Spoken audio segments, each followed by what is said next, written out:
So, for instance, I will start recording now. How's my voice looks pretty good. Let's see if this is the same as it was last night. No, I think I'm a little low. You're not Joe. Joe, you sound pretty weird today. What's going on here? I don't know what you're talking about, guys. COVID did a real number on you, man. I'm totally Joe. Been here the whole time. Whoa. I never leave Ed's basement. He keeps me tied up.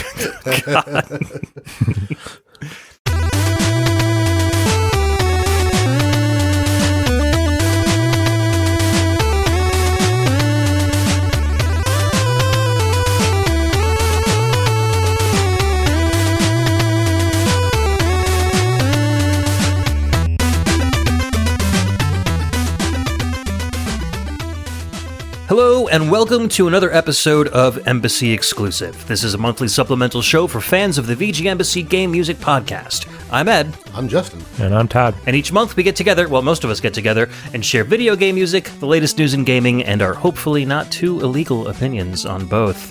This is episode 43 from March 2023. We hope you all enjoy it. Illegal sounds scandalous. Illegal. Yeah, I want to know more about that. What's an illegal opinion, though? Let's not get too far into that. Let's not. We can let's get not into go really down that bad road, shall we? things on that. That would be a bad idea. No, but this is our second public Embassy exclusive show after being patron only for 41 episodes. And we're glad to have a wider audience. We got a lot of positive feedback from last month's show. We got a lot of responses for our monthly questions, which was great, and we have a lot of responses this month for a couple of fun topics that we've got coming up. So, at the top of the show, we kind of catch up with folks. So we have Justin with us this month. Joe wasn't able to make it, and Justin graciously canceled his Gunpla Tuesday live stream to be with us tonight, so thank you, sir. Yeah. Happy to be here. Awesome. It's always a good time. Good. Let's play catch-up. Todd, what you been doing? Oh, I know you went to PAX. I went to PAX. So I want to hear a little bit about that. I'm fresh back from PAX, which was really good. They said when my wife and I got there on Thursday, it is a 4-day show, so Thursday through Sunday. When we got there on Thursday and we were lining up to go to the floor, we always reserve Thursday for the floor day because that is the least attended day and the day you're most likely to be able to do anything on the floor that you want, demos or giveaways or whatever it is that you... Potato sack races. They don't have a lot of those, but sure. So we usually reserve that for floor day almost exclusively. Unless there's a panel that it looks amazing, we basically will only do that. So as we were lining up for the floor, one of the enforcers said that this is the biggest PAX East ever, and they were expecting 150,000 people over the course of the 4 days, which... post-pandemic is a lot of people to have together. So it was a fully masked event, but they no longer required proof of vaccination. So my guess is this is probably the last time PAX, the PAX organizers are really going to have any type of real, respiratory... pandemic mitigation stuff. Right, something like that.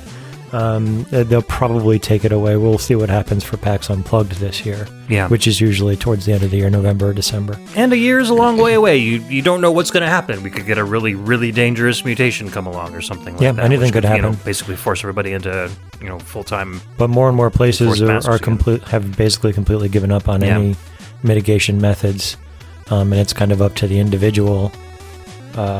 So I don't know. We'll see what happens on that front. But beyond that, PAX was really fun. Saw a bunch of games. I actually intended to bring my stack of cards. What I do, I turned into a little bit of a germaphobe at PAX. I generally am not, but I don't really like holding controllers that 1,000 nerds of varying degrees of, hygiene it's a nexus have point been for sure, handling before me. So if I go up to a booth and I'm checking out a game, and the dev goes, or whoever is there, goes hey, you want to try the game? I usually go, no thanks, I'm just looking, and maybe somebody else can demo it and I'll see it in action. And if I'm interested in it, I grab a cart and I, look at it later and see if it's something that I actually want to purchase and download and get. So I've got a small stack. I forgot to bring them, unfortunately. Maybe next month I'll remember. Yeah, that'd be cool. I think you brought them last year. There was a bunch of cool stuff. Yeah.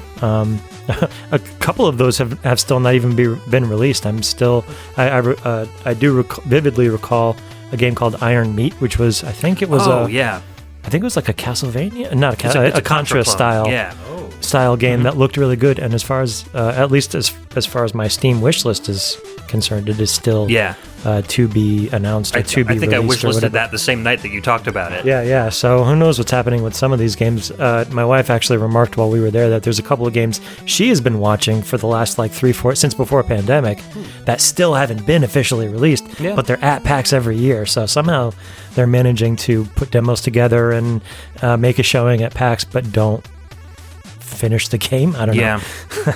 I mean, I know it takes a long time to finish a game, but... Well, there's a game coming out called Lunark, which I've been like extremely hyped about because the developer is French developer, just like Delphine Software, and it's based on like Flashback, which is one of my favorite like cinematic platformers of all time. So this game is just kind of like a love letter in the same way that like Axiom Verge was for Metroid. Rotoscoped cinematic cutscenes and like just the whole nine. He really went all out, and it's like I kickstarted like 4 years ago, and it's coming out in 2 days. I'm like so psyched for it at this point. I know what you mean. Like indie games, sometimes it just takes sometimes a really, really sometimes long it's time. just like one guy working on it. Yeah, and it's not their full-time job. Not their full-time job. They Right, can't they're make doing money it. on it because they're not selling anything yet. Right. So I'm not like saying they're doing anything wrong. It's just like, you know, sometimes these things take a long time. Yeah. That was pretty much PAX. I did see the Final Fantasy 16 panel where the director of Final Fantasy, it was streamed, but I was in the room. They did some like actual in-game play, and it looks amazing. I'm super pumped for that now. I missed the they did the new Zelda 10 minutes of the new Zelda gameplay. Was that today or was that yesterday? I think it was today. I didn't see it either. Yeah, and it was just so friggin' busy at work. I couldn't even spare the time to turn the stream on. I'm sure it exists on the YouTube. Yeah, Tears of the Kingdom is what it's called. So if you guys are interested, maybe you can watch that after we record or something. Yeah, that'd be fun. Outside of PAX, though, for my gaming, I finished a game that I have been playing for a while called, I think it's Transiruby. It's listed as one word, but the character's name is Siruby, Siruby. So I think it's Transiruby, but I'm not sure how that's pronounced. It's actually like a Metroidvania, but it refers to itself as a low-stress Metroidvania. So Ed, a while ago, you were actually asking Joe and I about Metroidvanias, and you were looking for one that isn't brutally difficult. This might be the one for you. Cool. Because it indeed, has challenging areas, but it is not like some of the other Metroidvanias, like, Ender Lilies and whatnot that Sweet. Joe and I have been playing. So that kind of plays into Justin's topic interested for the night, too. Yeah. No, that's really cool. Awesome. No, yeah, I'll definitely check that out. And I ripped the soundtrack for you, and I listened to a little bit of it, and it sounds really good. So we're going to hear that pretty soon as well. Yep. The track from that. So looking forward to it. Anything else before we move on to Justin? Got going on? Nope. Okay. Well, that was a lot, so. Yeah, I talked for a while, so let's give Justin a chance. Let's get to know Justin. I don't think I have quite as much to talk about. Man, PAX is really cool. Yeah, we've got to go at some point. The problem with us working together, though, is that it's like it's really hard to two of us can't leave for multiple days. That's going to be rough. Yeah. As I mentioned to Ed before you showed up, Justin, definitely try to go on Thursday. No matter what it is that you want to do, it's easy to get around. There's virtually nobody there. You can do anything you want to do pretty easily and without lines. If you go on Saturday, it's just an absolute nightmare. Yeah, that's kind of my concern too. I feel you when you said you're not a germaphobe, but when you go to PAX, you're a germaphobe. I haven't been back to a convention since the pandemic, and we are gearing up for in June going to Anime Next, and I'm excited because it's the convention that I go to. Like, it was my first convention. It's one that I go to every year, and I meet up with some friends from college. But there's also a little part of it I'm just like, what's it going to be like because of all of the issues. And I went to Bit Brigade recently down at the Space Ballroom, and it was a good time. There were not a lot of people wearing masks. It was really only a handful, and I was masked up because I wasn't feeling 100%, as was my wife, as was our friend Mike, and some of the other friends that I had there. But most of the people were not, aside from the band members. And not like I wanted to run screaming or anything, but it was just looking around and kind of realizing, like, this is a little bit uncomfortable. Like, I'm having fun, I'm not going to leave, but understand that this is an uncomfortable situation. I totally get it, and well, I mean, my experience has been, or my mindset has been very similar until more recently. I also like masked everywhere, including at work, and I think it's something you have to sort of start getting used to not doing if that is what you want to do. It's not gonna be something that one day, like I realized, at least for myself, and this, I'm speaking only as myself, that it's not going to be something that I wake up one day and be like, okay, I'm over this. You know, so like it just started out with like going out to dinner and not being masked, or going to a bar and not being masked, and like smaller groups of people. And now I'm not going to say 100% comfortable, but like I no longer like get the jibblies if I'm in a large group of people. And you start getting a little desensitized. Yeah, right. It's still in the back of your head, but it's not making you lose sleep. Right, exactly. Yeah. So that's just my experience. Yeah, and you got to do what you're comfortable with. You do everything you can to keep yourself safe. That's, we're all very used to it at this point, for sure. So you've been playing a lot of Destiny 2, as far as I know? That's kind of the primary thing that I play to de-stress a bit. Like, it's not really a de-stressor, but it's kind of, what I more or less veg out to. Like, some people go home and just watch TV, which I do that too sometimes, but I tend to, go home, get changed, have dinner, and then kind of sink into the couch and play space wizard shooter. That works. Yeah, it's a good time. And I mean, we'll talk about this as well when we get to my topic, but there are other things that I play, particularly at night, like actual de-stressing type games. I'm really big into, I think they're called nonograms, like Picross, Mario. Like I love Picross. So there are a number of games in that genre that I have on my tablet or my phone, and even on my Switch. So they are fun, and some people are just like, I couldn't do that. That would drive me crazy. I'm like, no, like it's all just logical. I don't stress out over it. Depends on how your brain works. What centers light up when you do that kind of stuff. I'm not a math person, so Picross is not for me. I played the entire Pokemon Picross game that's on Nintendo Switch, knowing nothing about Pokemon. So like there were elements of the game that had to do with like the different kinds of Pokemon, like grass style and whatever grass type, I guess. And I don't know, I'm probably mangling that, but I did really poorly in those because I have no idea about anything with Pokemon, but Picross, so I played it anyway. There you go.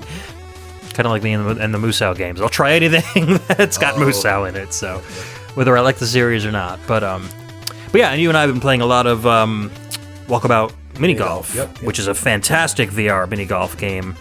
Tons of content. We've been getting together we've been trying to do it weekly every Thursday night, and a bunch of other friends in as well. And it's just hanging out and playing mini golf, like in fantastical locations. It's been a lot of fun. And the golfing is so, like, realistic, too. You don't even have to think about how you're playing, really. Yeah, no, for the most part. Like, there are some times where the physics get a little bit wonky, but for the most part, that's my social interaction for the week. Outside of, unless I'm doing something going out on a weekend, like Thursday nights is when I get together with friends without actually having to leave my house. Yeah, exactly. And it's nice. Yeah. Voice chat is great. And you get to see each other's cartoony mouths move whenever we talk to each other. Or, stand on the wrong spot, and then all of a sudden you've got a ball coming at you at 500 miles an hour and freak out because your brain's like, you're going to die. Yeah. But that's been fun. We've been, we each have VR headsets, and we're thinking about doing a VR episode of the VG Embassy at some point pretty soon, too. So that should be fun. All right, so myself, completely done with Vampire Survivors. Literally nothing left for me to do. I have beaten every stage with every character at this point. 5 billion something gold and all the little eggs that I can collect. And I'm like, I literally, if I'm going to turn it on, I'm going to turn it on just because I miss playing it and not because it's like to do anything. So I've gotten myself back into SnowRunner again. Pulled me back in. I guess you could call it a relapse. So then that's going to kind of factor into a little bit of my topic, so I'm not going to talk too much about that, but that's really been kind of consuming. I didn't quite catch that. Could you please say that again? Did I talk to you, Siri? I'm not sure I understand. I don't want you to understand. I just want you to stop. Stop. Cool. Anyways. Well, that's staying in. The magic of no edit shows. Yeah, when your phone talks back to you. Anyways, before we hit our topics, I did ask for a couple of fun questions. We can do these rapid fire because I know we're going pretty long at the beginning of this show. But the Dyad wants to know what our favorite controllers are, in general, ever. First party, stock, or third party. So non-analog Super Nintendo. Analog probably DualShock 4. Oh, so you're... Although the DualSense, what do you mean? So I'm what? No, you're categorizing them. Categorizing Analog them and a little bit. non-analog. Yeah. Okay. I was non-analog Super Nintendo. That means there is an analog Super Nintendo? I didn't understand the context. Okay. Yeah. Non-analog Super Nintendo. Love the rounded shoulder buttons. Yep. So comfortable. Analog DualShock 4, although the DualSense from the PS5 controller is giving it a run for its money. We'll see what happens there. Okay. First party, I don't know, man. I think they just mean in general. First party would be stock. I think he just meant the entire, whether it's a Mad Catz controller or an official controller. What's your favorite controller? All around.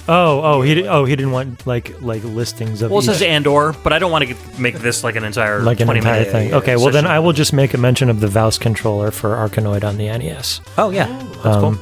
Which is a great little dial style controller that you can use to control Arkanoid on the NES. I always loved that one, so Sweet. That would be my third party pick. I like it. What about you, Justin?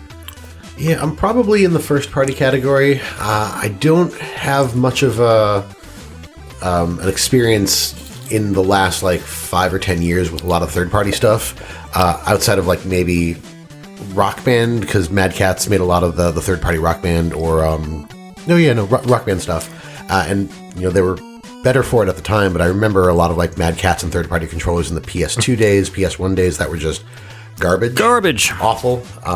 So, and even when I play on PC, when I use a controller, I'm not using I guess Microsoft would be a first party controller, but I use either an Xbox controller, again I guess it's Microsoft, or a DualSense controller for the from the PS5. I don't even own a PS5, but I do like that controller.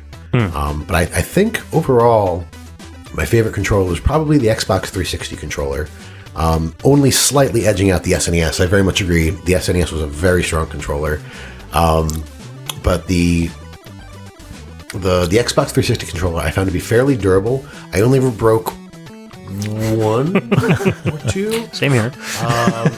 And I've broken many Sony controllers, PlayStation 1, 2, 3, 4, not even trying. So you're a thrower, are you?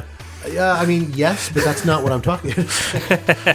Sometimes I'm a crusher. Yes. That most of my PlayStation or Sony controllers have been broken because I just get too heated up, and then all of a sudden I'm like, oh, I've cracked the plastic. All of the 360 controllers I've only broken because I've thrown them, and particularly from this one game, Blur. Back in the... Oh, yeah, I remember... God, Eric was a big fan of that one, right? Yeah. Eric, me, and our friend Sean used to play a lot of that, and that game had me throwing controllers. Yeah. But outside of that, I don't really throw controllers.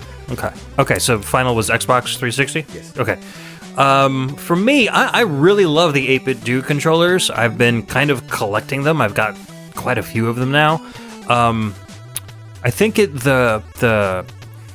called the 8-bit Do SN30 Pro 2 controller, I think is my favorite, where it's the form factor of an SNES controller, but with handles that one right there. Okay. It looks like a Super Nintendo controller on the front, but then it's got the handles like the PlayStation style controllers. Dual analogs. That's a Pro Plus. The one that came after it is called the Pro 2, and it's got the underside buttons, the extra triggers on the back. And then it also has motion controls for because it's a Switch compatible controller as well. Oh, nice. So it's got a lot of really cool different things that you can do with it. It's Bluetooth, so there's a little input lag, which brings me to the 8-bit Do Ultimate controller, which was more of an Xbox One form factor, but it's 2.4 gigahertz, so it's much more responsive. So that's what I've been using more lately. But for stuff that has Bluetooth capability, like the Mister and some of the other more retro game systems that I have Bluetooth adapters for, I'll use the Pro Plus controller. So there you go. Pretty much 8-bit Do stuff. Their quality is amazing. The controllers are a little on the pricey side, but If you can get them early, like that they do pre-orders, sometimes the pre-orders are like $10 to $20 less than what they'll actually sell for when they come out on market. So like the 8-bit Duke controller was like $50, but when it came out on market, it was $80. I was like, whoa, I'm glad I got in before it. Yeah. And Amazon has to honor that price. It's part of their policy. So I lucked out with it because I wouldn't have bought it for $80, but it was definitely worth it for $50. Yeah. And the batteries are great. I've had them for years. The batteries still hold their charges forever. So really good quality all around. And like multiple compatible with just about any other console out there, so you don't have to worry about different button configurations and form factors for each one. Okay, quick one. Ryan DS says, favorite book or story you liked to see converted into a video game? And he mentions some concept albums by the band Arion that he thought would make some interesting games. Any ideas? Oh, there's going to be a Sonata Arctica game? I know very, very little of them. Or there was once going to be a Sonata Arctica game, so maybe it didn't actually end up coming out. Oh, I see. Okay. Huh. There's a book called The Hail Mary Project, which is by the same author that did The Martian, book that was made into a movie a while ago. And it's about someone who is out in space and meets weirdly an alien, and the person, the human, and the alien have differing requirements for their environment, like heat and the buildup or the makeup of the ambient air that they can breathe or not or whatever, and they don't know each other's language and stuff like that, and so they have to figure out how to communicate. Excellent book, and I think it would make an amazing video game if it could be adapted. That's cool. Yeah, like trying to cooperate with someone that you can't completely understand. Yeah, right. Yeah. Kind of like Ico, but in a different form factor. I like that. That's cool. That reminds me of I don't think it would make a good game. There was a one-season show that got canceled, but it was really good. It was called Debris, and it was about Earth in the near future, and this giant alien ship just ends up in the solar system and breaks apart in space, and parts start falling to the Earth. And depending on what the part of the ship was, it would start creating different things on Earth. So, like, reduce gravity. Like, so if it was part of, like, the life support system or whatever, the anti-gravity system, it would, like, reduce gravity or, mess with gravity wherever it fell. Or if it was to, like, terraform whatever planet the ship was going to, it would, like, start turning the land that it turned into a different type of planetary environment, different atmosphere, different planets, etc. So there were, like, terrorist groups and government groups all trying to converge on these different parts so that they could use them to their advantage. And then so it follows this team of two people who work for, like, the American government, just trying to protect these parts, get to them before the bad guys do, and kind of experiencing what these different parts do as they go. It was really cool. Like, the concepts were really awesome. And, of course, the more awesome a show is, the easier it is to get canceled, especially, like, sci-fi stuff. So, But I think that might have been a cool game, maybe even a retro game where the different parts would affect the levels in different ways. Lower gravity, you need, you can't breathe as well, so you need to, like, Sonic underwater levels, you need to find places where you can refill your oxygen, and I just think that would kind of, like, that would have been a cool game. Yeah. Every episode had, like, a different theme to it, so every level can have a different theme to it. Worth checking out if you only want, like, a good one-season sci-fi show. It was fun. I enjoy it. I'll probably watch it again at some point. Any ideas from you, Justin? I'm trying to think, and like almost every story or thing that I enjoy has actually been turned. Like, the first thing I thought of was like, Redwall's a book series that I enjoyed a lot when I was a kid, and there are Redwall games. And then, stupidly, the next thing that came to mind was the Myst book series, which is based off of a game already. So, the Fables graphic novel series also has a game, The Wolf Among Us Telltale game. I would love to actually see something outside of the Telltale style games, though, because they're cool, but I would like to explore that world more. When they ended the series, it was really good, but it was just so much more that I would have loved to explore. I think the 9 Inch Nails Year Zero universe would make a cool video game. Yes. So if we're going, like, concept albums, Dream Theater, Scenes from Memory Part 2. It's basically a murder mystery. Oh, cool. Could be a neat, like a Telltale style or a point-and-click adventure kind of a thing. Or Phoenix Wright. Yeah, absolutely. Awesome. All right, so I know that was a super long intro, but I thought it was fun. Let's move on to our topics and our music. Todd, what you got for us tonight? My track is Shooting from Tranceruby. This was released on Switch, PC, PS4, Xbox in 2021. Composer Yumi Kimura. All right, let's hit it. We'll be right back.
All right, welcome back. That was Shooting from Tranceruby, released on Switch, PC, PS4, Xbox 2021.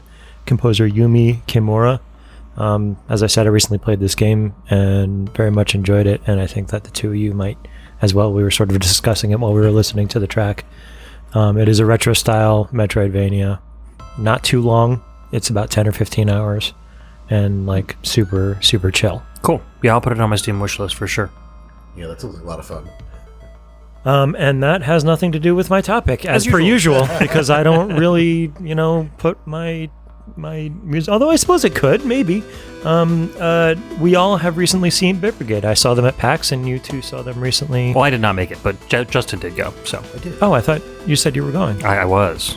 Oh, and then you didn't. Stuff came up. So yeah. Well, that sucks. Yeah, but I've seen them. I saw them play at MagFest. Oh, okay. So I have been present in their glory. I had never seen them play before, so I was excited to be present for one of their shows, and it was my first as well. What did they play for?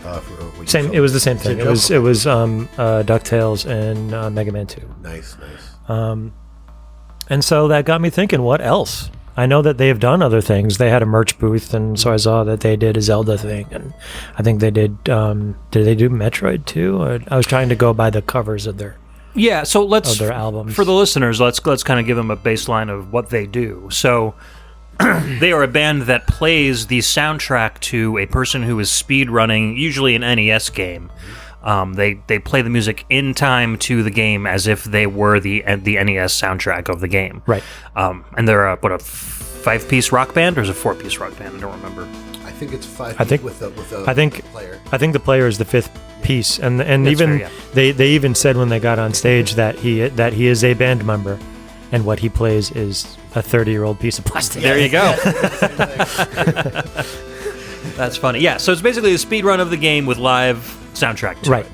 Yes. So it is. It's an amazingly tight band. Yeah, you know, they can transition they and nailed keep it. up with the soundtrack. Right. I mean, they're watching him play, so they're sort of changing up them playing the music based on like when he finishes a level or whatever. Yeah. Excellent. Like excellently done. I was really impressed, and it was a lot of fun. I wonder if he ever messes with them by just like randomly pausing the game. I don't know. Well, he didn't. So for art, did he do anything? I mean, he did. He made the character like jump around and dance and stuff Yeah, at times to like waste time so that the band could finish playing the song before he actually okay, finished that's playing the cool. level. But didn't like do anything like that, like pause the game or Interesting. anything like Yeah, that. no, that would be funny though, because a lot of games have pause music, so it would be funny to just like pause the game and then the whole band has to just hard shift into pause. Oh music. well, then Battletoads. That reminds me of Battle. That would be a great Battletoads selection comes to for mind them. immediately. Yeah. That would be great. I mean, he the player might have like while they're practicing it, the player might have to sort of say, "This is when I'm going to pause," so that they know it's coming. Yeah, or it's kind of like a scripted thing. Yeah. But that would be really excellent Yeah. to see. That would be. What else was it? Super Mario Brothers 2, where when you pause it, it's just the bass, the triangle channel, and the drums. Oh, That'd yeah. be cool to do like a Yeah, pause. just and then have the one guitars of- have one to of like the- stop, right, and let yeah, the bass and that'd the be drums great, go for too. a little bit, and then they come Yeah. back in. Or the the subcon when you throw the door that and it goes and it plays like the that kind of like dreamy Mario Brothers music when it goes into the dark world yeah, and then it yeah. comes back again. Well, we've already gotten into my question, which is what other video game soundtracks or that style of playing the game and playing the music would we like to see? And it seems we already have some answers. Yeah. I was thinking the Teenage Mutant Ninja Turtles NES game. I was trying to think of games that have like good soundtracks but could be completed by somebody competent in the game inside of an hour, like on an average show. Bionic Commando. Bionic Commando, sure. That's my answer to might be a good everything, one. so. Well, of course it is. Yeah, yeah. I mean, and then on that same note, Gradius 3. It's my Yeah, answer to yep. everything. But I guess it could be anything. Gradius 3 would be an interesting soundtrack to do with a rock band That's true because it's a very not- synthy soundtrack. Exactly. But I know, like, whatchamacallit, like the originators of the whole video game cover band, rock Genie? guys. No, not Limp Genie. The, why can't I, who was, like, the first video game cover band? Like, the really, like, old school original guys. They did, like, Ninja Gaiden and, like, all the... They had the album, like, Brass to Mouth, it was called... Mini Bosses. Oh, yes. Okay, yes. They did some Bionic Commandos stuff, and it worked really well with rock music, so I think Bit Brigade could probably pull it off as well. Man, I had to really pull that out of the depths of my brain. I mean, I couldn't remember who was that early because it's been so long. But yeah, no, you said mini bosses, and that sparks something. I was also thinking like GoldenEye, but I think that's also because the pause music on that was really cool too. But I don't think that really lends itself to a rock band. I mean, it'd be interesting Yeah. to hear a rock version of the GoldenEye. Any of the other Mega Man games, or at least the original 6, Yeah. Yeah, except could for probably be beaten within an hour, except for 3, obviously. Could probably be beaten within an hour by somebody who like knows them. Yeah. And all have excellent soundtracks. 3. Contra, for sure. Contra, yeah. Or one of the Sunsoft games, like Fester's Quest, or, Yeah. Batman, Blaster Master. Blaster Those Master, would all sure. be fantastic. That would be great. I remember they were selling that. They were selling the vinyl for that. Blaster Master? No, Batman. Oh, Batman, okay. Probably most of the Red Label Capcom games on NES Yeah. would probably work. And the problem with, like, Tim Fallon stuff is that, I mean, can you really, like, expect somebody to, like, speedrun Silver Surfer every night and actually do it? You just need to, like, train an AI to do it or something. Or sit there and play Pictionary. Like, they're all bad games, so they're not really fun to watch. And I'm sure the arrangements would be probably difficult to perform as well, so... But that's what you get when you're a genius composer. Yeah, so that's cool. I mean, you guys seem to have both had fun at the shows. Yeah. And I don't remember which games they did when I saw them. I think it was Contra. Because I didn't stay for the whole thing, because, like, Cam and I only went for, like, a day and a half, so we were kind of, like, bouncing around to everything as much as we could. So we just kind of, like, passed through a bunch of bands that were playing stuff, just say, oh, yeah, we saw them, and then moved on. Well, I'll be keeping an eye out for more shows from them in the future. Like I said, I'd never seen them before. Yeah. It's excellent. I really enjoyed how they changed things up too. Like I remember, they went through DuckTales, and I mean, for one, I was just blown away by how he just powered through everything. I'm not that good of a gamer, and I know DuckTales can be done quickly, but the Mega Man stuff surprised me. I mean, he only used, I think, 1 or 2 glitches at any particular point. But I liked in the DuckTales playthrough when they went back to the Transylvania Castle the second time. It was it Bloody Tears? They played a Castlevania song instead of the DuckTales song. Oh, that's cool. Change it up a little bit. I don't think they did that when they played at PAX. I don't recall. You probably would have remembered something like that. I think I would have remembered it. Yeah, because I'm pretty familiar with the DuckTales soundtrack, and they pretty much stayed on it. So. Oh wow. Yeah, in the Mega Man 2 playthrough as well, they played a song from Mega Man 3, a song from Mega Man 4, and I think Mike said there was a Mega Man 9 song in there. I'm not familiar with the music from that one, so if he says it's in there, I'm sure it is. Oh. But if you get the CD though, the album that they put out also has those songs. So I don't know if they just kind of if it's a normal thing they do, or if it's a special thing they do every so often where they'll just sub certain things out. Well, like the Wily Castle themes at the end of Mega Man 2 repeat pretty often, so they probably is that where they were generally substituting the stuff in, or yeah, actually, I think during the boss fights and stuff. Yeah. Oh, that makes sense. Yeah, the boss fights always have the same music as well. That would get kind of tiring after a while. Sweet. All right, cool. Yeah, so Bit Brigade, definitely go see them if they're playing local to you guys, as well as Lame Genie, which you mentioned. They're a fantastic cover band. And you guys have talked with them on your show, right? Yeah. We're trying to get them back on for another round because they're a lot of fun to hang out with. Yeah, they're really cool. And they do come to Retro World Expo sometimes, too, which is awesome. Oh, yeah. Let's move on to our next topic. Justin, you're up. So what you got for your song first? The song is going to be called Honor's Theme. This came from Murder by Numbers. I have it on the Switch. It's also on Steam, and it came out in 2020. And the soundtrack is composed by Masakazu Sugimori. Ooh, never heard of this one.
All right, that was Murder by Numbers. The track was Honor's Theme, and that came out on the Switch and on Steam in 2020. And Masakazu Sugimori is the composer.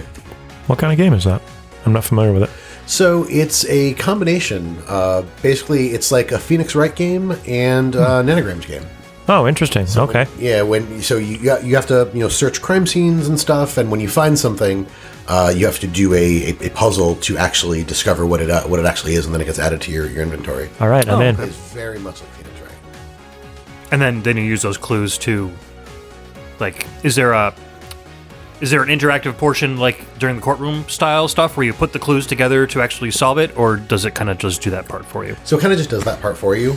It's more focused on the finding clues and putting a series of events together. Okay. So the story of the game is your character is named Honor Mizrahi, and you are actually an actress from a TV show called Murder Mystery. Yeah.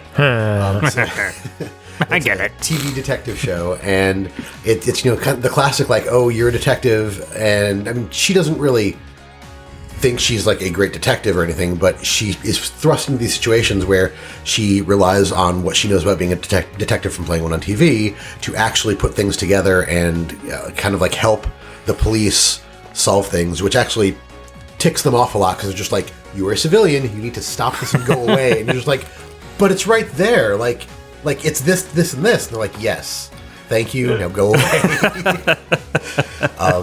But you basically get fired from the show right in the beginning, and it comes out of left field, and she's just very upset about it, and then finds this robot named Scout as she's leaving through the parking lot, and Scout is a robot whose memory has been wiped, and he basically begs her to help him figure out what happened, and because he has like chunks of his memory missing and whatever else, and for whatever reason she says okay, and that leads her to learning about the truth behind why she was fired from the show. Like, there's a whole like mystery and whatnot, and one of the things that I really appreciate about this game is it's fairly progressive. Like, there are non-binary characters in the game. There are people of all orientations, and it really kind of puts some of that stuff front and center. Like, it's not just like, background characters or like a pride flag somewhere. It provides representation to a lot of that. Cool. Yeah. That kind of reminds me of like read-only memories with less discussion and more puzzles. Yeah. I like it. So how does that fit into your topic, or does it fit into your topic? It does. Did you pull a Todd? No. So I try to make the two go together. So my topic is relaxation versus stress when it comes to video games. My question is, like, what's the right balance for general play? And then as a kind of follow-up, what about when you're trying to play a game or wind down? Because for me, as I mentioned earlier, if I'm winding down and I just want to keep my mind active or do something while I'm winding down, it's usually either Sudoku or these Picross type games. And when this was introduced to me, I was like, well, I love Phoenix Wright and I love Picross games, so of course it was fantastic. I actually haven't beaten it yet. I'm on, I think, the last case, but it's been a fun thing to play when I'm either just in bed, I've got my Switch and just kind of trying to get myself to go to sleep or whatever else, or if I'm just feeling really lazy and I don't want to play Destiny 2. I don't really want to figure out what I want to watch. I will pick up my tablet and play one of the Picross games from the Android store, or I'll pick up my Switch and play this, or what was the SNES one? Just I think Mario Picross or Super Mario Picross. Yep. So cool. Yeah.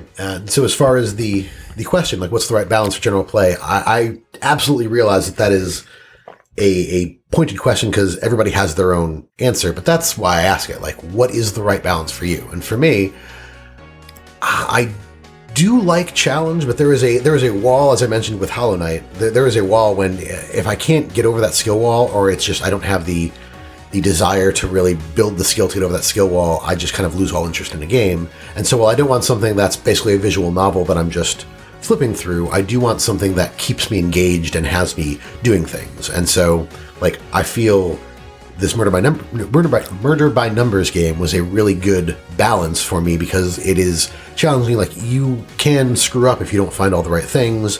I haven't gotten a game over yet, but it has made it more difficult by lacking certain items or not finding everything. Because you can complete the things, and then there's like sub puzzles that you can go back to the main menu and do these other puzzles to unlock like memories for the robot guy. And if you don't find all the things, you don't unlock all the puzzles. Gotcha. So interesting. Yeah, I think, for me, games are definitely a way to wind down. I've never been the kind of person to like chase achievements or want to play games to like boost my ego or to brag to people, oh look, I beat this really hard game. It's always just been a pastime for me. So the games I tend to play tend to be that way. And like I was saying with Picross, sometimes the way your brain works is just like that.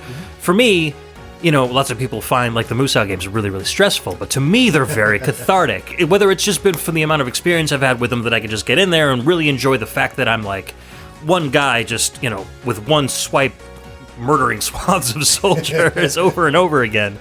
But those kind of games just feel really good because I get in there, I see a field full of, red blobs, which are all the enemies. And by the time I'm done, I've cleared the entire field. And it just feels like you see that progression and you see that accomplishment, as you go through it. Plus, there's a story to go along with it. And same with Vampire Survivors. I think that's why I got really into that too, is because it's at its core kind of a similar kind of game. You're not proactively attacking; your attacks happen by themselves, but it much more balances itself by you picking the right power-ups and weapons for the stages that you're at and for the character that you are, what level you are. And I really like that because the levels are half an hour long maximum. If you survive for a half an hour, basically you die, but you complete the level. And then you can unlock other ways, like a hurry mode, which quickens the time up, so it's only 15 minutes. And that's like, I don't like, one of my pet peeves about games is losing progress. I'm losing a lot of progress.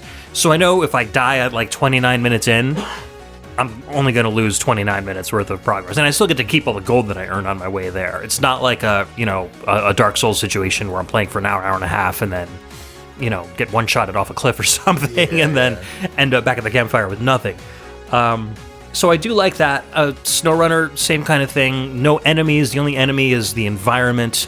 And you're really just picking, the truck and the equipment and figuring out the best route to get these deliveries done, and just gorgeous, gorgeous scenery. Like you could just kind of sit there and just look, and the land, there's no pop-up. The land goes as far as you can see, and every individual blade of grass and plant and tree is modeled and swaying in the wind, and it's just a nice experience. So these are the kind of games that I really like. So I think my balance of gameplay, relaxation versus challenge, is like 85% relaxation and 15% challenge. Yeah. Todd, your answer is probably going to be a little bit different, I'm sure. Yeah, I mean, I like challenge in my games because I like the satisfaction of overcoming it. I'm terrible at like bullet hell shooters or bullet hell games. I'm terrible at tactics games. I've tried playing them. Yeah, tactics I die almost immediately, yeah. And I just won't even bother. Like I can recognize when a game's style of challenge is just not going to be something that I'm going to be able to overcome. But like Souls games, Metroidvanias and stuff like that, they're difficult, and I might die a lot. In fact, I often die a lot. But I just like, sometimes I take a break and I come back in a couple of hours or a couple of days or a couple of weeks. Yeah. If I need to like decompress my brain from the video game side of things a little bit, come back to it. Or I might just play something like, I don't want to say mindless, but like something that's not quite as engaging for a while. Low effort. Low effort. Yeah, sure. But like overcoming something that I've been like failing at for quite a while is very satisfying to me. So that like obviously doesn't help me unwind at the end of a long work day, necessarily. So the two maybe don't really go hand in hand necessarily. But like if I'm always playing the lower engagement games, the simpler games, Like I don't really feel like I'm getting anything out of it. So it's not something that I do all the time. Yeah, and that brings up an interesting point for me, I think, that I find pride in the accomplishment of spending a lot of time with games, like hundreds and hundreds of hours into SnowRunner, like 500 hours into SnowRunner. Right. 300 something, maybe more like 200 hours or something. I could open up Steam again, but I think we did that last month for Vampire Survivors. And just games where they're simple and kind of, you're doing the same thing over and over again, but you're actually building on what you've done before. And so I think, doing that like 100% of Vampire Survivors is a source of pride because for me, it's like I've stuck with something. And I do have a lot of problem with kind of sticking with things like that. So when I do get through an entire game or spend that much time on a game and show progress in it, I think that's what makes me more prideful than beating a really difficult boss. It's just a different kind of serotonin hit, See, I don't think I've ever put that kind of time into any game. Like playing a game over during pandemic lockdown, I played for the first time Witcher 3. Which is a very big game with a lot of stuff to do if you want to do it all. You don't have to, obviously, but like if you want to explore the world and you want to do all the side quests, there is an incredible amount of things to do in that game. At about 120, I guess, or so hours, I just like hit a point where I said I'm done with this game and I'm going to finish the main story, and that's it. Yeah, I never did any of the extra DLC. It's nice to be able to play it on your own terms. I never did any of the. I did a lot of the like little side quests and stuff, but I didn't finish them all by any stretch of the imagination. Right. I just reached a point where I was done. I think the most amount of time I've spent in a game was recently Elden Ring. It took me 200 hours to get through that game, and by the end, I was like clawing at the walls to be done with that game. And it's not that I didn't like it or I didn't enjoy it. Yeah. I had just gone over that hump where it got to the point where I was enjoying the game. Yep. I was enjoying the game, and then I wasn't. That's funny. And usually when I hit that point, I'm like, okay, I'm just going to finish the story, see the credits, and then move on. But Elden Ring wouldn't let me do that. So.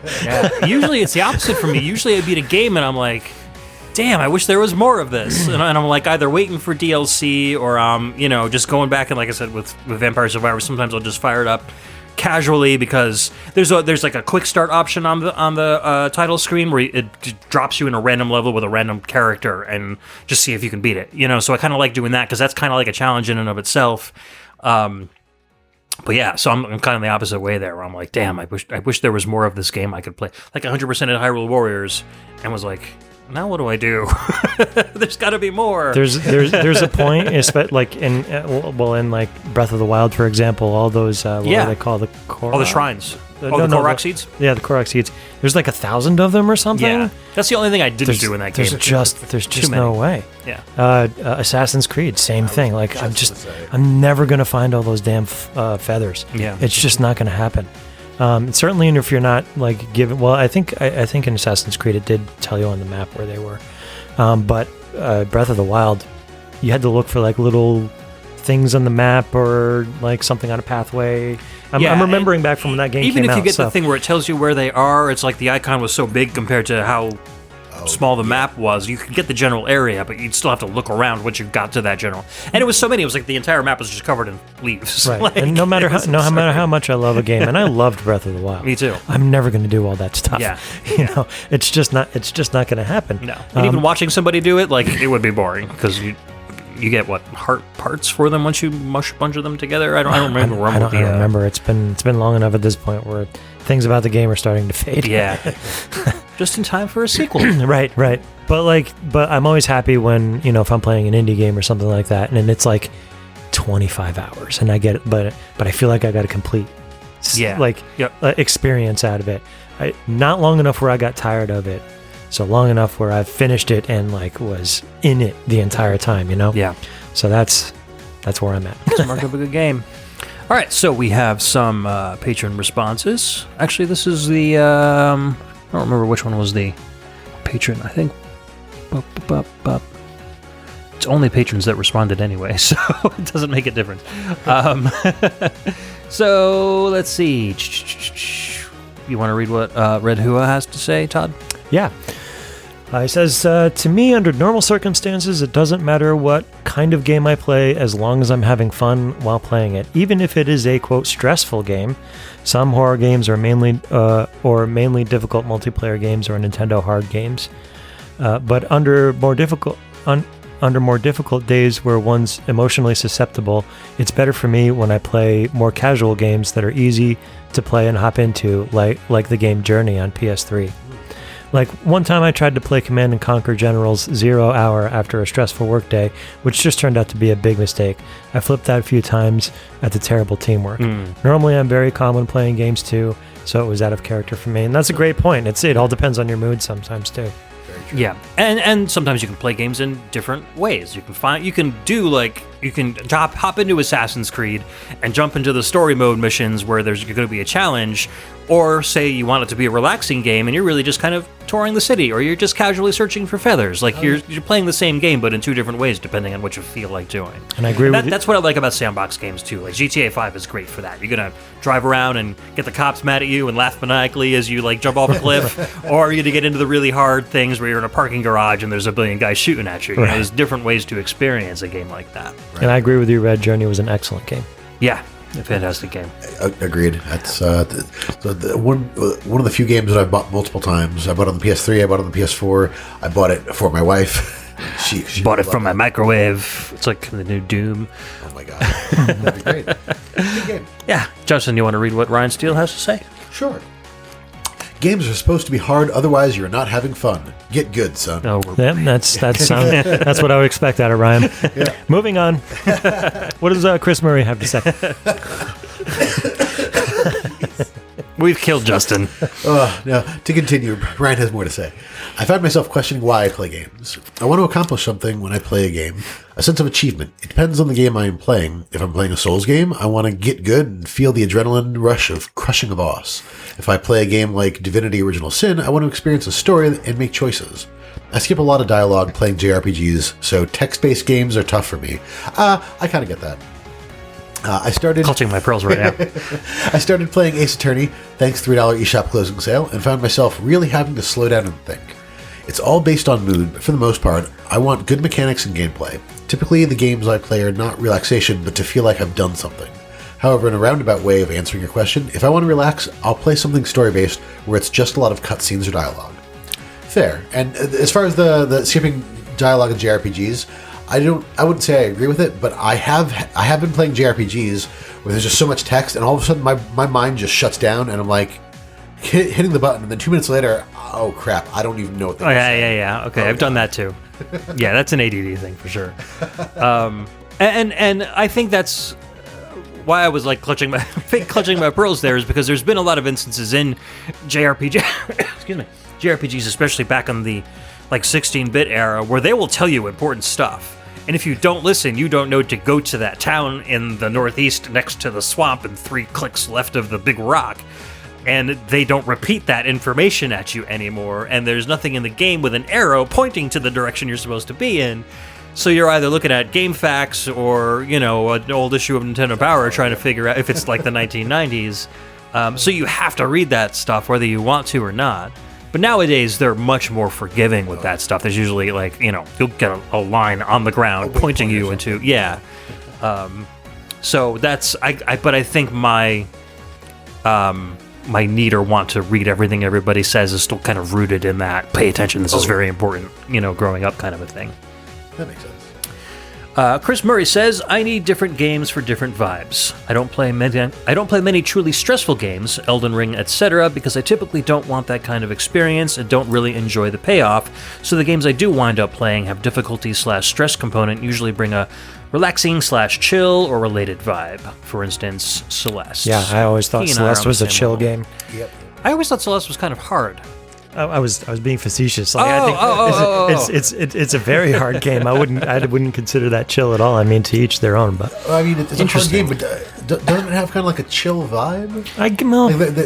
They're not coming at you hard and fast. Yeah, I guess it's true. But like a lot of the screens you have to get through are like technically difficult, and that like you have to perform the moves. Oh, okay, yeah. So that's what he's saying. He's saying games that have games that are difficult, he likes difficult games that have a chill vibe to them. Oh, okay. There you go. Then I misunderstood. My apologies, Chris. I had to reread it to get the context of the sentence. But okay, that makes sense. Yeah, so yeah, there are stressful games that are dark, like the Dark Souls series, and then there are difficult games that are more light and airy. And I guess that probably means something to people too, because if you're looking at bright, cartoony objects while you're playing a stressful game, like I think that's why I liked Hotline Miami a lot, which is one of the only really hard games that I've ever beaten, because I really like the design aesthetic, I really like the music, like that stuff kept me interested in like trying to get through all of these buildings and playing that game over and over again.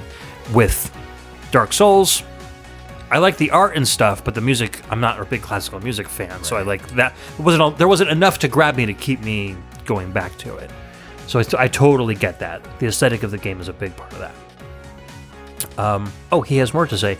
If I truly want to wind down with gaming, which to be honest isn't what I typically do to wind down, I typically choose to play games I've either played before, like Mega Man 2 or even a SNES RPG, or something on my backlog that I know is chill and short. Yeah, and nostalgia really goes for it too, because Bionic Commando is a hard game, but I don't like the back of my hand, and it's nostalgia filled, so I can also use that to kind of relax or just put my mind back to when I was, 12 years old and discovering my way through it for the first time. Yeah. Definitely. If I need like a hot soup by the fire on a rainy day type of a game, Mega Man 2 honestly is often it. That too.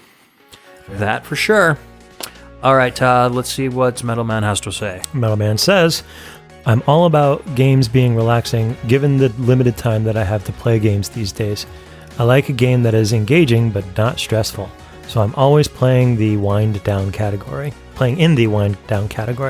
Surprisingly, a surprisingly good example of this is Vampire Survivors. I don't know what this says about me, but I somehow find getting attacked by thousands of monsters to be relaxing somehow. What should really be stressful turns into some kind of weird lucid pandemonium where the way I built up my character either works or it doesn't.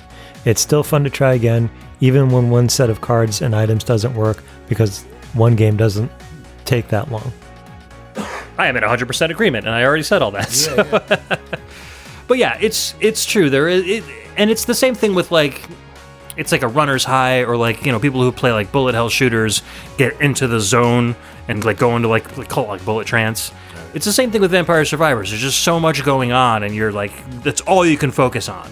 And the camera follows your character. Your character is always occupying the same pixels on the screen the whole time. So you can pretty much just center your vision right there, see what's coming at him, and just make sure that sometimes it's just little tiny dodges, pixels left and right, to make sure that you're not getting hit by encroaching enemies if you're getting overwhelmed. And that's what it takes to survive. So see, if there's a ton of things coming at me, my brain just explodes and I can't pay attention to any one of them, and then that's so funny. That's what happens to me too. I agree with your stance on bullet hells. I can't do them. It's so funny that again, it's just the way your brain works. Yeah. You can chip away at an extremely difficult boss and memorize a way to beat one boss, but you can't do multiple weak enemies. And I can do multiple weak enemies all day long, but I get to one difficult boss, and I'm I fall apart. So it's really interesting. If I ever get sucked into the video game world, I know who else I need in my team.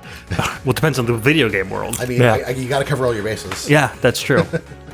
Yeah, you just take both of us, and that way, no matter what the situation is, I'll take care of the stages, and Todd will take care of the bosses, and good to go. And I'll do all the puzzles. Yeah, that's perfect. Well, if there's Picross, then you guys can... Exactly. We'll figure it out. I'll go off to the side and have a beer. All right, let's move on to our last topic, which is mine. We're going to play a track from SnowRunner. We haven't played a track from SnowRunner for a while. This one's going to bring things down quite a bit. I love the SnowRunner soundtrack because it's just so chill and relaxing. This is the afternoon song from the Ontario map from SnowRunner, composed by Steve Molitz and Citrus Prana, a.k.a. Mikhail Kotov and Vitaly Shirkov.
All right, that was Ontario Afternoon from SnowRunner, released on the PC, Switch, PlayStation, Xbox back in 2019. New content still releasing for it, composed by Steve Molitz and Citrus Prana, a.k.a. Mikhail Kotov and Vitaly Shirkov. So I, talked about at the beginning of the show getting back into SnowRunner and really enjoying it. But it took a while for me to get into because the maps are huge. It's essentially a sandbox game, so there's so much to do. So in the newest DLC that I'm playing, there's four different maps for this one world. It all takes place in Ontario. And what you do is you travel through these tunnels, and the tunnels just transport you to the next map. And each map is just a giant square of hundreds of kilometers of wilderness to get through. And it's overwhelming. It really, really is overwhelming. And even leaving the game for a long time after putting so many hundreds of hours into it, and then kind of getting ensconced in the Vampire Survivors stuff, and then coming back to SnowRunner a little bit, like I still felt like there was rust to shake off, and I still felt kind of overwhelmed, like what do I do first? Like where do I start with all of the stuff that I have to do? And so that kind of brought me to my topic, and that was on learning curves. So what's your preference? Overcoming confusion on your own or having a guiding hand? What are some games that get this very right or very wrong? So do you like a game that's like in a sandbox game, for instance? Do you like a long tutorial that kind of guides you through maybe half of the first map? Or do you like it where it's just kind of a couple text boxes that say, hey, think about doing this first. This might be the best way to do it. Or do you like it where it just drops you in and you have to figure it out for yourself? I like it when games tell me how to play. Like, obviously, you need to tell me what the buttons do. Yeah. Or, like... That's what instruction booklets are for. Were for. I know, they don't make them anymore. But I do get annoyed when games, like, continue to give you the, like, press this button in order to open the door or something, like, throughout the entire game. Like, at some point, yes, I know, I need to press the button in order to open the door. Thank you very much. Like, at some point, stop that, or at least ask me if you want me to. Right. If I want you to keep telling me this nonsense. Yeah. Like, once I've become comfortable with playing a game, I no longer need the little pop-ups telling me to do, like, the mundane things. Right. If a new mechanic comes along or something like that, fine. But, like, if I'm opening a million doors, you don't need to tell me how to do it every time. Yeah. And some games have the ability to turn that off, too. Like SnowRunner, for instance, has that kind of a thing where it's like, every time you come up to a warehouse, it's like, you can load up your stuff at the warehouse. It'll tell you every single time until you go into the options menu and specifically turn off the helper hints. And then it gives you, it'll still say, like X to open up the menu to do whatever on the bottom of the screen, which is right. I mean, fine. like, to be clear, if I walk up to a treasure chest and like a little icon of an X appears or something, fine. Right. But like, bink, Pauses press X to the open game the, and makes you like, yeah. After a while that drives me back. Hey, listen, shut up. If it interferes with your gameplay, Nintendo was terrible about that for a while. It was like. They've gotten a lot better about it since, but I would say like in the N64, maybe earlier GameCube era, they were really bad about that stuff. Agreed. Yeah, I mean, Navi being the obvious reference there. I feel like when they did Twilight Princess on the Wii, they did something similar, but it wasn't quite as bad because I think, if I remember correctly, Midna would talk to you through the Wii controller. Oh yeah, I remember that. Yeah. But it wasn't as aggressive as Navi was. Right, I think they wanted to tone it down, but they also had a lot to tell you because you were controlling the game with a Wii controller. It was a completely different way of doing things. I thought that one did it fairly well. It's been a long time since I played that.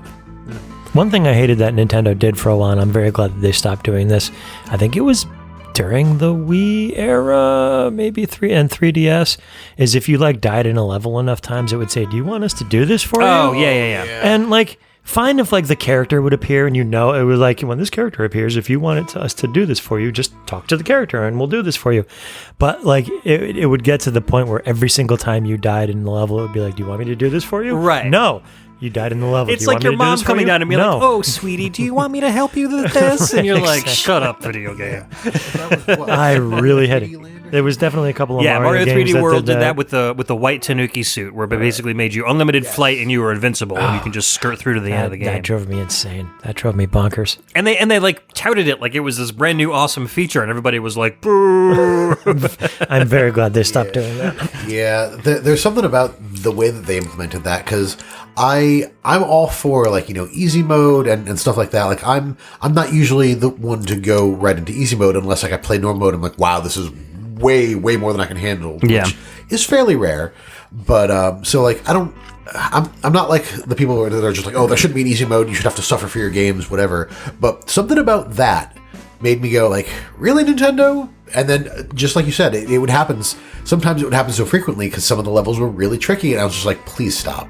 I'm going to stop playing this game because you are making it not fun by constantly putting in my face that I can't beat this. Like, I'll get it. Just leave me alone.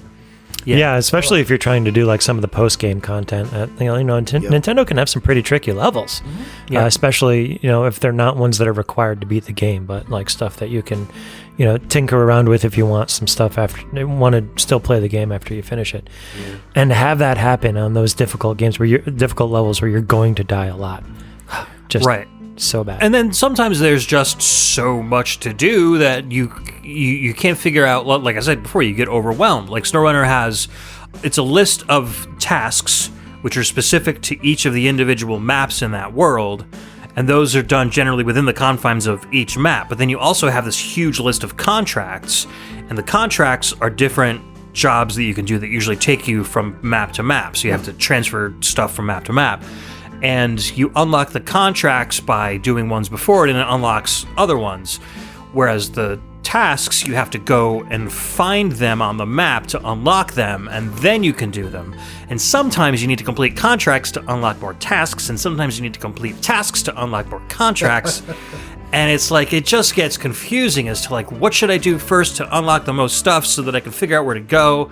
Because you also want to like do the tasks that fix the bridges first so that you have more easier travel around the maps, and then there are other things that unlock warehouses so you can get more cargo, and it's really trying to figure out like, how do I make this easier for myself? How do I make less back and forth trips so that I'm not, wasting so much time here?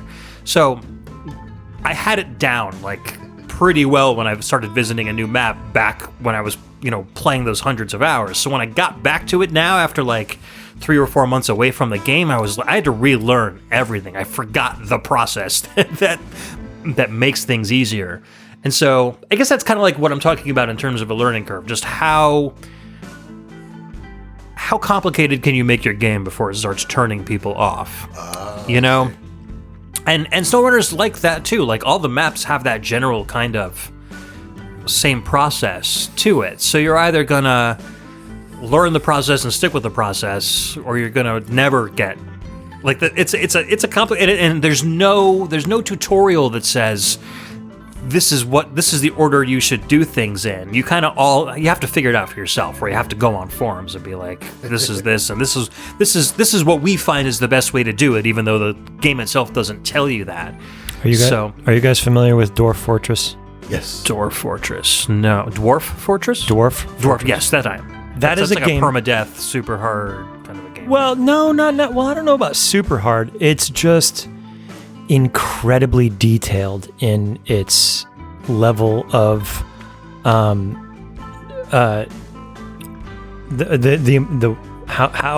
far the devs have gone to implement the simulation of the world. It's all like ashy characters. Am I thinking of the right game? Okay. Yes. It's all well, historically. I mean, like you can apply like character, I guess like maps or whatever to it, and that kind of like makes it a little more graphical. But yes, like if you just play the base game, it's essentially just ASCII characters. Yeah.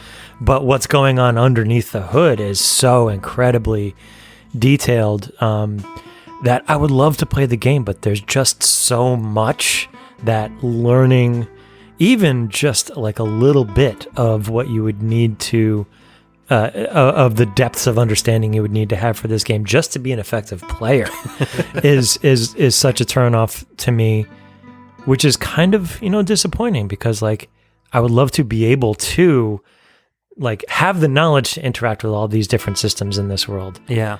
but I don't want to go through the effort of learning Yeah. it all, you know? Kind of reminds me of FTL a little bit in terms of like managing your spaceship and stuff. Yes, but on so much of a larger Even more scale. intricate than that. I mean, that's like FTL barely even exists in this world in terms of Wow, complexity. okay, wow. Like it's just like I was reading.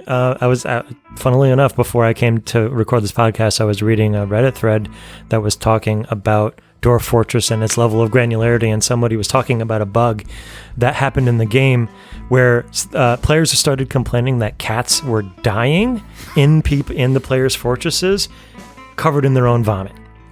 Oh. But with no real reason. Now, like, this game is simulating a life, so cats die on occasion. That's not that weird. Or, you know, like, cats will throw up on occasion. That's the thing that cats do. But lots of cats dying covered in their own vomit regularly across a lot of players was a weird anomaly. So they started saying, like, what's going on? Like, how did this happen? What they figured out was happening was dwarfs would spill beer on the floor. Cats would walk through the beer and get beer on their paws. Cats would then groom themselves and ingest the beer that was on their paws. Through a bug in the game was considering the beer on their paws to be like an entire pint glass's worth of beer. They were getting incredibly drunk almost immediately, throwing up and dying. Oh man, that's insane. But like, that's just like one tiny example of the level of granularity that this game has, and it's like, how can you even comprehend playing a game like that? Like, there's just so much you to need it. to like put yourself in the game, basically. Yeah. You have to live it as if it's a it's real life at that incredible, point. like the feat of programming that this game is. But I just cannot go through the process of actually learning it. I can't. No, that's intense. Wow, yeah, I didn't know it was that granular. I remember reading an article a while ago about something they had to change something because people were farming this this like monster or this creature, and they were just like hunting it to extinction basically for something that it dropped. And I wish I could remember the details. I'd look it up, but I don't want to pause for that. But I just remember reading about how like there was a lot of backlash about it, and people were really upset. Like, people were upset that they changed it, but then there was also people that were upset about what the players were doing, and like because of how granular the world is, like you're not playing the game for, you know, what it is. You're playing the mechanics of the game and using that, like it's almost like, you know, going against the spirit of what they're trying to do. Right, the world should exist as it exists, and if you're farming a monster to extinction, then it exists. Then it gets extinct, and then the economy readjusts. Like the game is that granular where it should be able to self-correct after something like that happens. And so the devs changing it, I guess for a lot of people would probably be like God sticking his hands in and, you know, That makes sense too. changing something that isn't supposed to be changed in their opinion. That's really interesting. So let's hear what some of our friends have to say. Ryan says a game should have a tutorial that is constructed in a manner that teaches you the game while you play. Any game that just throws you to the wolves to figure it out is just a bad game design. Dark Souls, as hard as it is, still has a tutorial. The tutorial shouldn't just be an information overload, trickle-down economics, it just works. As for a learning curve, I personally like it when each boss is gradually harder and difficulty spikes suck. Yes. If I'm playing a Souls-like game and the first boss is Stonewall, I expect it. It's all about managing expectations. Random difficulty spikes are lame. And it's just bad game design, like he says. Also, janky game mechanics for learning curve is also annoying. Games like Monster Hunter are difficult because the gameplay takes time to learn. However, once you learn the jank, it's enjoyable. Going back into those games are super hard because you can't just jump back in since you need to relearn the jank. That's exactly what I did with SnowRunner. Relearning jank where the difficulty level is already high is super tough. Yeah, I wouldn't call it jank in SnowRunner. I would just call it, like, you know, how you play the game. The method of the madness, essentially. But yeah, random difficulty spikes is something that I don't think anybody likes. Unless it's something where it's like an optional, like a ruby weapon kind of a thing in a Final Fantasy where it's like, you know, extraordinarily hard but also optional, but you can also get to it anytime you wanted to. But you also know what you're getting into. I mean, unless you just found it, you know, randomly, in which case, that's a surprise and it's probably going to suck. Yeah. But, I mean, generally, if you're going after the weapons in Final Fantasy VII, you know what you're getting into. Exactly. I'm also curious what he mean. What he's talking about with the jank in Monster Hunter, because I've played a number of the more recent Monster Hunter games, and I think I kind of know what he's talking about. I'm just curious about the definition of jank and specifically around that. So I'll have to reach out to him on your server at some point. 'Cause Yeah. I'm curious. I I enjoy the games. They're fun, but I don't know if I would call them janky. Ryan, what's the jank? Yeah, let's go. Please tell us the jank. We want to know the jank. Todd, what kind of jank does Chris Murray have to say? Chris Murray says, as I think we all know, I play a ton of RPGs. And JRPGs, my apologies. Huge difference. And as I've gotten older, I've used guides more frequently.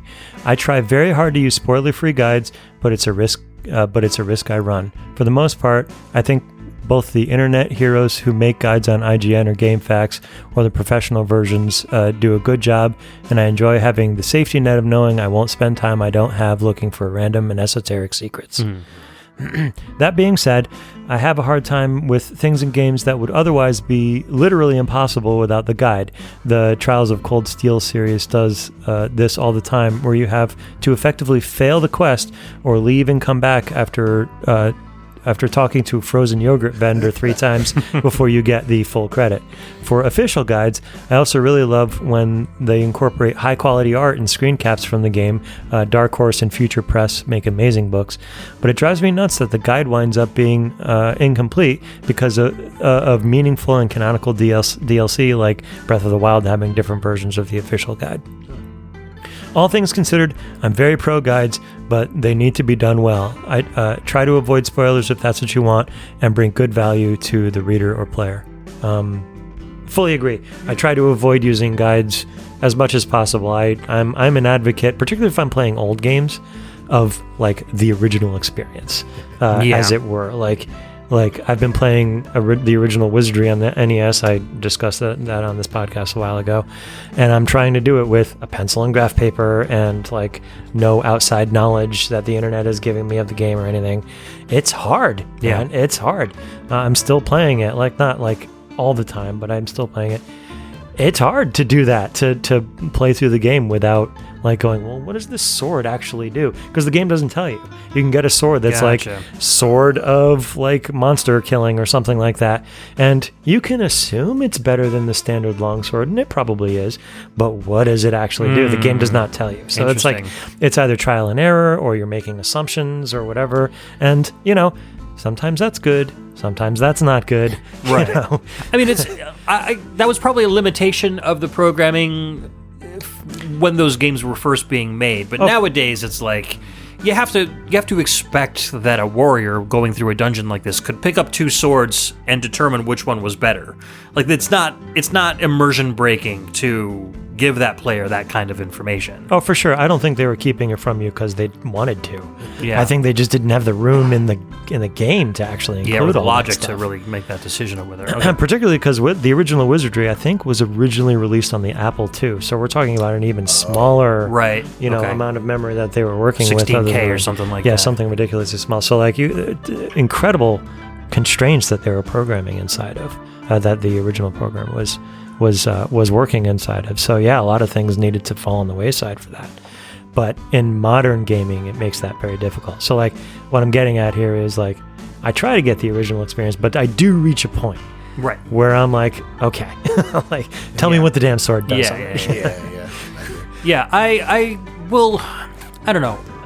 Games like Silent Hill, for instance, where I'm really into the aesthetic and the music and the story and not so much into the gameplay and the wandering around, I will prefer to I'll get like a text walkthrough on GameFAQs where it's just like, go down the hall and take a left, talk to this person. After the conversation, dude, like it doesn't give you any of the plot points. It doesn't give you any, it guides you through the game, but you can still experience the story for yourself. Yeah. So that's how I like playing those kind of games. And they don't always tell you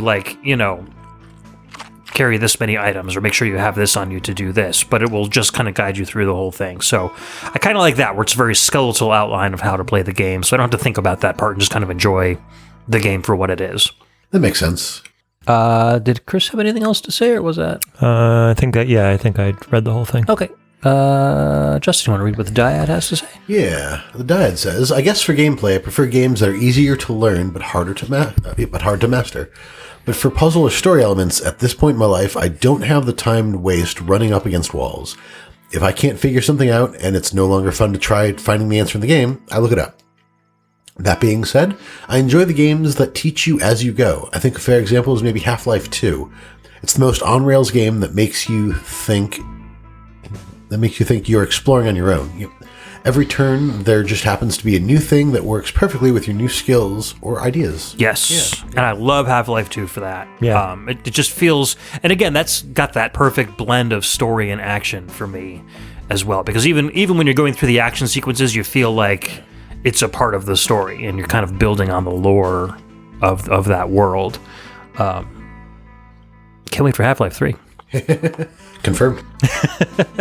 Yeah, and easy to learn, hard to master is the way to go. Like with Vampire Survivors, that's definitely an easy to learn, hard to master kind of game because you walk around, right? You basically, like, the weapons fire on their own. You just basically have to dodge the monsters and or go towards the monsters you want to kill if you're powerful enough. But getting to the point where you've got a dozen different characters to choose from and even, more weapons and these Arcana cards that modify the abilities that you have and these power-ups you can combine with weapons to evolve them, it gets really, really deep. So to have that working memory of which character does what, which weapons do you need to combine with which items to make them even more enhanced, it's a lot to take in. So I like that game that kind of slowly... And then once you're there, once you're like... have that 100%, you're like, whoa, I know all of this information, but I don't remember learning any of it. It just kind of exists in my brain. So we're like games that kind of guide you into it and you learn all this stuff by necessity instead of having to like pour through pages. I think it's a really well-designed game for that. Metal Man says, if I'm being honest, I tend to like games that make me feel like I'm overcoming confusion on my own, even while guiding me through a carefully curated set of challenges that I can only succeed in by doing exactly what they intended. Half-Life 2. Half-Life 2. Luigi's Mansion 3 did a fantastic job at this. After a formal tutorial that generally lasts less than 1 minute, you're set free to try it on your own. Of course, you can really only go to one new floor at a time and have to use your newly acquired skill set to beat the new boss, but they found a great way to make it fun to get good at the game. I guess I should actually play this. It's a great game. To be honest, Logan and Mila beat the game 3 times through, and Mila rarely plays games, so she really enjoyed it. One could argue that 75% of the game is all training for the final conflict. The last skill comes pretty late in the game, but it's so fun and lighthearted that I don't mind it at all. What makes overcoming confusion awful for me? How about having to complete long-winded training to overcome confusion about a part of the game I just don't care about? Looking at you, Tetramaster, the card minigame in Final Fantasy IX. Examples like these always felt like a way to squeeze extra money out of a franchise, i.e. if the minigame catches on, they might start selling physical cards for the game, when I really just want to develop the characters and see how their stories turn out. I don't mind that there is some ridiculous side quest for some ultra-powerful perk, if only I master the extra part of the game, but it's really annoying to have to play through a few games just to complete the main plot. This is the part where I'm supposed to rant a little, right? Absolutely. Absolutely. I'll go back to SnowRunner again. There's log loading where you have to use this giant crane with like a claw to like lift giant logs onto your truck. And the log, it's like the game has realistic physics. So if you don't grab the log exactly in the middle, it leans to the left or to the right, and then you kind of have to like drag it and it'll fall out of the truck, and then you got to try to pick it up from the mud, which isn't always easy. And it's like, or after you do this log loading thing where you're learning how to do it for like an hour, it then tells you, oh, you can just drive up to this yellow square and press X and it'll load it automatically for you. And like, what did I just do? Oh, man. So I completely get, that's like a good analog for the card game in Final Fantasy, where it's like a skill that you could use it if you wanted to, but it's not very fun and it's not very necessary at the same time. So that's funny. Okay, a couple more. Scott says, I generally enjoy overcoming confusion and see it as a carry forward from my youth in the days of manuals I never read as a kid. But recently, having played Breath of the Wild, yes, late adopter, I thought that the game did an excellent job of using the old man and plateau area as a training area. If games can replicate that, then I can cast aside my self-inflicted confusion.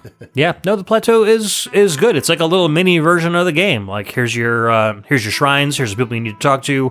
Here's your abilities that we make sure you know how to use before you can beat those shrines, and off you go. Have fun. I definitely, never read manuals for NES or Super Nintendo games as a kid, who did, but more recently have come to appreciate them. And if I'm going to play an NES or Super Nintendo game, I read the manual before I start playing, because it always tells me things that I wouldn't have I would not have figured out on my own, or would have had a lot of trouble figuring. Or at least gives you a head start. Like Zelda 2 is a great example for that. Like I started trying to play Zelda 2 a couple of times over the course of my life. Never really got very far of it, got frustrated and stopped. I played it more recently, read the manual first. It clued me in on a couple of things, and I played it all the way through. I don't like set that at the feet directly of having read the manual this time, but it definitely helped. Yeah, no, I definitely agree. And they just don't do that anymore, you know? Or there was that, like, you know, PlayStation 1 era where they expect you to buy the Prima Guide along with the game if you want to get everything done. Yeah, forget that. Which was basically like their version of DLC. Like, looking back on it, you realize they were just making extra money off it. Oh, and for sure, they were definitely set up by the devs. Now with the internet, they have to just make extra content or hide it behind a paywall. Yeah. Our last testimony of the night from the last weekend. Yeah, he says, I feel like I prefer a good medium. I want to be shown how to do certain things in a game, but I want to explore and find things on my own. I think if it's not part of the main story in a game, I don't want any additional help. There's nothing worse than having a main quest and being like, Being like, No. we need to find it. Yeah. There's nothing worse than having a main quest and being like, we need you to find this thing, person, area, but no hints about whatever direction you're supposed to be going. Yeah, no Yeah, I feel like we kind of touched on that earlier. Yeah. Especially in a lot of the earlier games. but the whole side quest, main quest thing, I like that too. I like the side quest as being more of a learning experience, but not necessarily, you know, maybe taking what you learned in the main quest and then applying it to the side quest, but not getting handheld through it. Which kind of makes it feel more like an accomplishment, I guess. And then it's less work for the devs, too, because they know you're going to take that path through the main, you know, all the main missions to begin with. But if it's a side quest, they don't know if you're going to do it or not, so it saves them effort and not having to, you know, put all that extra dialogue and hand-holding in there. That's fair. Wow, lots of good participation from the crowd this episode. And, I feel like we're pretty much on par with each other in all our opinions here. I just, I don't know. I like the fact that, like, even though Todd, you and I, like, definitely have different ways of approaching games, we both think about them in the same way. It's just in different types of games, more or less. And Justin, thank you for hanging out with us tonight. This was fun. Yeah, thanks for having me. We'll be back hopefully with Joe next time. Joe's not sick or anything. He just had he just doesn't want to do this anymore. He just doesn't want to do it anymore. And you know, I keep buying the wrong chips, and he doesn't enjoy it. No, this is our announcement that Justin is the new third. I mean, I'm right down the road. Whatever you need extra. Yeah, he was basically just. I think his wife sprung something on him last minute, so he had to. She was going out, so he had to stay with his kid, and I don't blame him. Yeah, I've had to do the dad thing before for Life sure. gets in the way. Exactly, or wife gets in the way in this case. Womp womp womp. Anyways, I want to thank Jason Letourneau for the podcast theme song, and of course, as always, all of our lovely patrons who contribute to the show and make it the awesome thing that it is at our tourist level. Cameron Childs and the Phantomire, our VG Emissary tier, Chris Murray, Chris Myers, Gannon11, Keyglyph, Kyle Kroll, aka Metal Man, The Dyad, The Last Rican, and Thomas Hunt. Our audio attaché members Cam Worma, Carlito from the Heroes 3 podcast, and Scott McElhone, and our special agent here, Mr. Ryan Steele. Thank you so much. We're going to have a show coming up pretty quickly. I've got a show at the beginning of the month, and then another show midway through the month, and then, of course, our Embassy exclusive at the end of the month. So 3 shows in pretty quick succession, which is kind of a record for me lately. I'm feeling good about getting back on the podcast saddle. So come up with some good questions and topics for us for next Embassy exclusive, and we'll be around to answer your burning questions. Yeah, do my job for me. Yeah, do Todd's job for him. And pick his song, too, since he doesn't pick my seem to song. care. Anything anybody wants to listen to, let me know. All right, guys, we'll see you next month. Thank you, and good night.